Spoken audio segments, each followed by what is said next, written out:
ఎట్టకేలకు కర్ణాటక సీఎంగా ప్రమాణ స్వీకారం చేయబోతున్నారు డీకే శివకుమార్.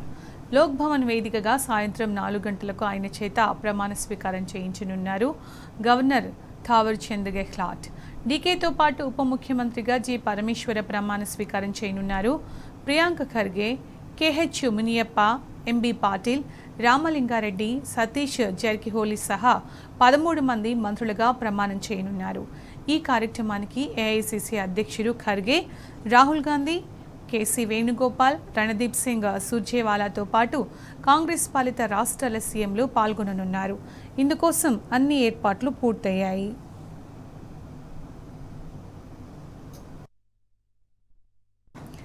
ప్రమాణ స్వీకారం నేపథ్యంలో డీకే శివకుమార్ కీలక వ్యాఖ్యలు చేశారు.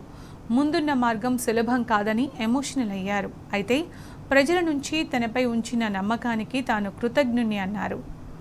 పాలనలో రైతులు, మహిళలు, యువత సహా అన్ని వర్గాలను కలుపుకొని పాలన సాగిస్తానని స్పష్టం చేశారు.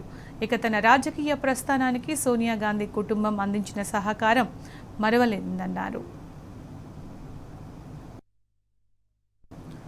4 దశాబ్దాల పాటు పార్టీ పదవుల్లో క్రమంగా ఎదుగుతూ వచ్చిన డీకే శివకుమార్ యువ కాంగ్రెస్ నాయకుడి స్థాయి నుంచి ముఖ్యమంత్రి కార్యాలయం వరకు చేరుకున్నారు.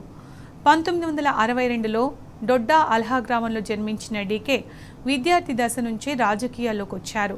1983లో ఇండియన్ యూత్ కాంగ్రెస్లో చేరి కర్ణాటక రాష్ట్ర ప్రధాన కార్యదర్శిగా ఎన్నికయ్యారు. 27 ఏళ్ల వయసులో సాతనూరు నియోజకవర్గం నుంచి స్వతంత్ర అభ్యర్థిగా పోటీ చేసి గెలిచారు.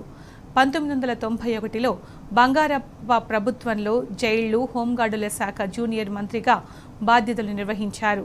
సాతనూరు నుంచి వరుసగా 3 సార్లు గెలిచిన ఆయన 1999లో మళ్లీ కాంగ్రెస్ పార్టీ నుంచి విజయం సాధించి పట్టణాభివృద్ధి శాఖ కేబినెట్ మంత్రిగా బాధ్యతలు చేపట్టారు. 2013లో ఎమ్మెల్యేగా గెలిచిన అవినీతి ఆరోపణలతో మంత్రివర్గంలో చోటు దక్కలేదు. ఇక 2017లో పార్టీలో ట్రబుల్ షూటర్గా పేరు తెచ్చుకున్న ఆయన 2018లో జేడీఎస్తో కలిసి కాంగ్రెస్ కూటమి ప్రభుత్వం ఏర్పాటు చేయడంలో కీలకంగా వ్యవహరించారు. 2019లో మనీ లాండరింగ్ ఆరోపణలపై అరెస్ట్ అయ్యి బయటకొచ్చాక కర్ణాటక ప్రదేశ్ కాంగ్రెస్ కమిటీ అధ్యక్షుడిగా పగ్గాలు చేపట్టారు. తాను సీఎం రేస్లో ఉన్నట్లు ప్రకటించుకున్నారు. 2023 ఎన్నికల్లో కాంగ్రెస్ పార్టీ విజయంలో కీలక పాత్ర పోషించారు డీకే. కానీ అంతర్గతంగా కుదిరిన అధికార పంపిణీ ఒప్పందం దృష్ట్యా అధిష్టానం ఓపిక పట్టాలని చెప్పడంతో ఉప ముఖ్యమంత్రి పదవితో సరిపెట్టుకున్నారు. ఎట్టకేలకు ఒప్పందంలో భాగంగా ఇప్పుడు సీఎం కలను నెరవేర్చుకున్నారు.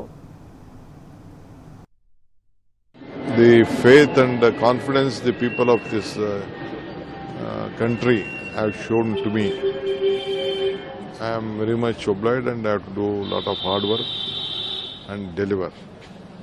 I know roads will not be so easy, it will be a difficult times, but still I have to manage things. I hope the people of Karnataka have confidence in me.